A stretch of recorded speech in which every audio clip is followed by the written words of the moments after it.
En este domingo vamos a descubrir una vez más el profetismo en Israel y el profetismo en nuestros días. Las características son siempre las mismas. Personajes que son llamados por el Señor para anunciarnos y denunciarnos, para anunciarnos lo esencial de nuestra vida, cómo tenemos que vivirla a la luz de Dios, a la luz del Evangelio, y denunciar todas aquellas cosas y todas aquellas limitaciones, carencias, desobediencias que muchas veces tenemos en nuestra vida. ¿Seremos capaces de reconocer a los profetas que el Señor nos envía hoy a nuestra historia y a nuestra vida? 14º domingo del tiempo ordinario, ciclo B, 7 de julio de 2024. Lectura del profeta Ezequiel. En aquellos días el Espíritu entró en mí, me puso en pie y oí que me decía: Hijo de hombre, yo te envío a los hijos de Israel, un pueblo rebelde que se ha rebelado contra mí. Ellos y sus padres me han ofendido hasta el día de hoy. También los hijos tienen dura cerviz y el corazón obstinado. A ellos te envío para que les digas: esto dice el Señor. Te hagan caso o no te hagan caso, pues son un pueblo rebelde, reconocerán que hubo un profeta en medio de ellos. Nuestros ojos están en el Señor esperando su misericordia. A ti levanto mis ojos, a ti que habitas en el cielo, como están los ojos de los esclavos fijos en las manos de los señores. Como están los ojos de la esclava fijos en la mano de la señora, así están nuestros ojos en el Señor Dios nuestro, esperando su misericordia. Misericordia, Dios mío, misericordia, que estamos saciados de desprecios. Nuestra alma está saciada del sarcasmo de los satisfechos, del desprecio de los orgullosos. Nuestros ojos están en el Señor, esperando su misericordia.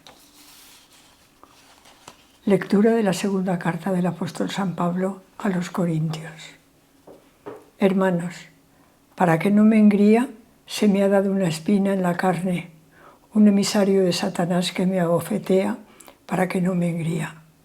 Por eso 3 veces le he pedido al Señor que lo apartase de mí y me ha respondido: te basta mi gracia, la fuerza se realiza en la debilidad. Así que muy a gusto me glorío de mis debilidades para que resida en mí la fuerza de Cristo.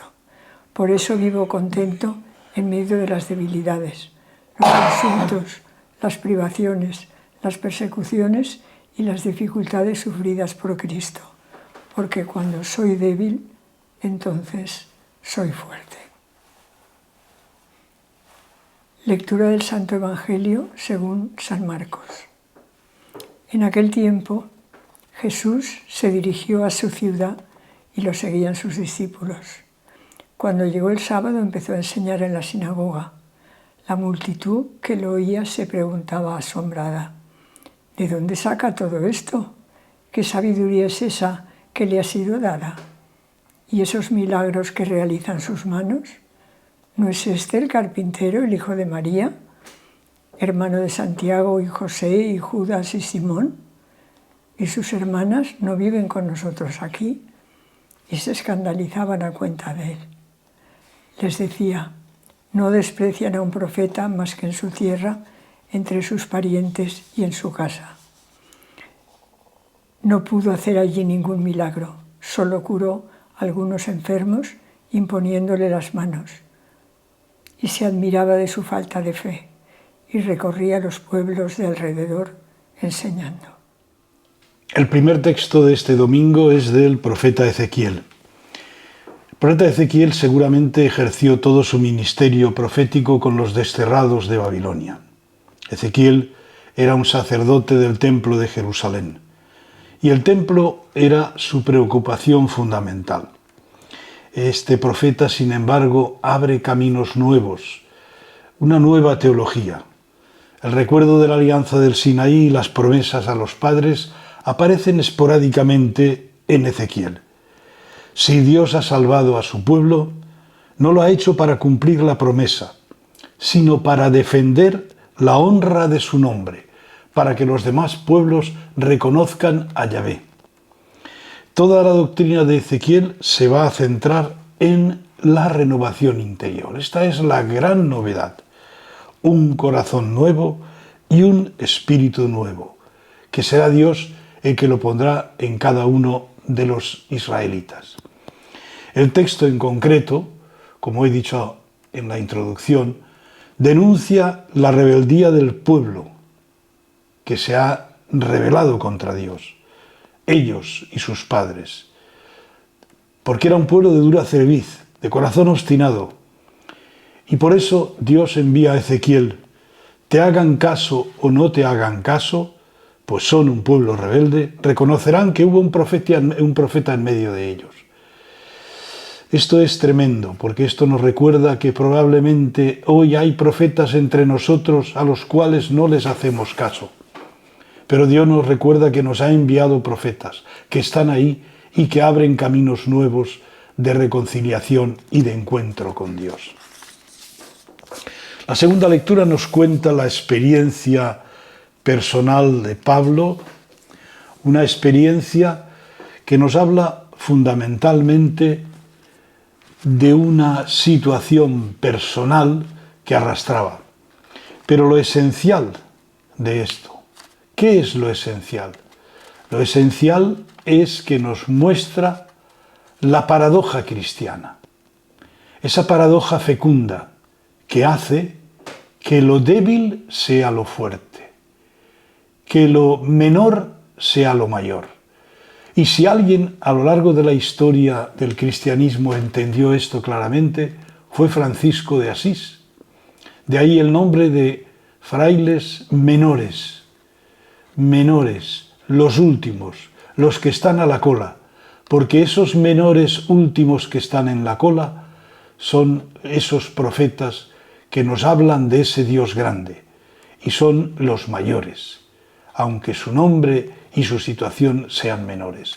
Pues esto es algo que Pablo nos lo recuerda de una manera muy clara, hasta el punto de que aquí es donde se juega una de las claves de una vida cristiana que arrastra siempre situaciones en las cuales hay un sufrimiento como Pablo y hay una dejadez muchas veces de nuestra parte, centrándonos y ensimismándonos en esas situaciones que nos limitan.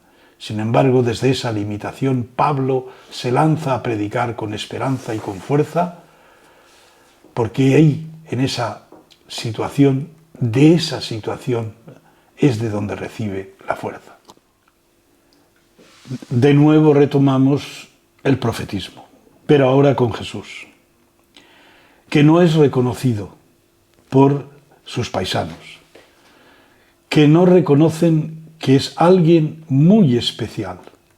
Dice que llegó el sábado, empezó a enseñar en la sinagoga y la multitud que le oía primero se asombraba. ¿Y por qué se asombraba? Porque como lo conocían perfectamente, conocían su familia, sus raíces, no entendían esos milagros que realizaba. No entendían esa palabra que les asombraba y que era una palabra distinta. ¿No viven con nosotros aquí sus hermanos, María, etcétera? Y se escandalizaban a cuenta de él. Se asombraban y se escandalizaban. Y les decía, al final, no desprecian a un profeta más que en su tierra, entre sus parientes y en su casa. Y esto le impidió hacer ningún milagro, ni curar enfermos, solo curó a algunos enfermos imponiéndole las manos. Y se admiraba de su falta de fe. Y recorría los pueblos enseñando. ¿Qué nos dice esto? Que Jesús no fue reconocido por los suyos. Y nosotros muchas veces podemos caer en la tentación, seguro, de no reconocer a los profetas que el Señor nos envía cada día a nuestra vida y a nuestra historia, con una palabra, con un gesto, con una imagen. Pidamos al Señor que nos dé esa capacidad y esa sabiduría y ese discernimiento para poder reconocer aquellos mensajes que de parte de Dios nos envía a través de los profetas. Ayer y hoy el profetismo tiene sentido, y tiene sentido porque habla de parte de Dios de manera muy clara y concreta. La reflexión, el comentario que hemos podido sacar de estos textos: en la Biblia el verdadero profeta es el que recibe el Espíritu del Señor. De esa manera el profeta no se vende a nadie, ni a los reyes, ni a los poderosos, sino que su corazón, su alma y su palabra pertenecen al Señor que les ha llamado a la misión. Por eso es tan dura la misión del verdadero profeta, una experiencia que parte en 1000 pedazos la vida de un hombre fiel a Dios y que a ellos se les exige más que a nadie. La segunda lectura que hemos hecho de Pablo a los Corintios es probablemente una de las confesiones más humanas de Pablo de Tarso. Forma parte de lo que se conoce como la carta de las lágrimas. Habla del aguijón de su carne, que podemos interpretarlo como una enfermedad crónica que arrastraba desde los primeros tiempos de la misión, o bien algo biológico o psicológico. Pablo aparece débil ante los adversarios, que quiere combatir por el Evangelio que anuncia y por él mismo, desde su experiencia de debilidad, y recurre a la gracia de Dios. Te es suficiente mi gracia, porque la fuerza se manifiesta en la debilidad. El Dios de la cruz, que es el Dios de la debilidad frente a los poderosos, es el único Dios al que merece la pena confiarse. El texto de Marcos narra la presencia de Jesús en su pueblo, Nazaret, después de haber recorrido la Galilea predicando el Evangelio. Allí es el hijo del carpintero, el hijo de María.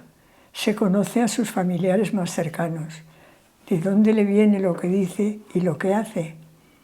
Ya sabemos que el profeta es rechazado entre los suyos. La autoridad del profeta no se explica institucionalmente, sino que se reconoce en que tiene el Espíritu de Dios.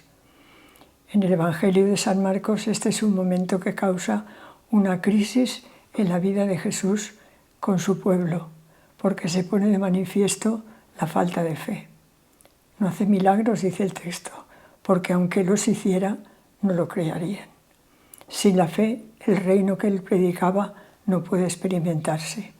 Este es uno de los momentos de crisis de Galilea en la que no representa solamente el pueblo de su niñez.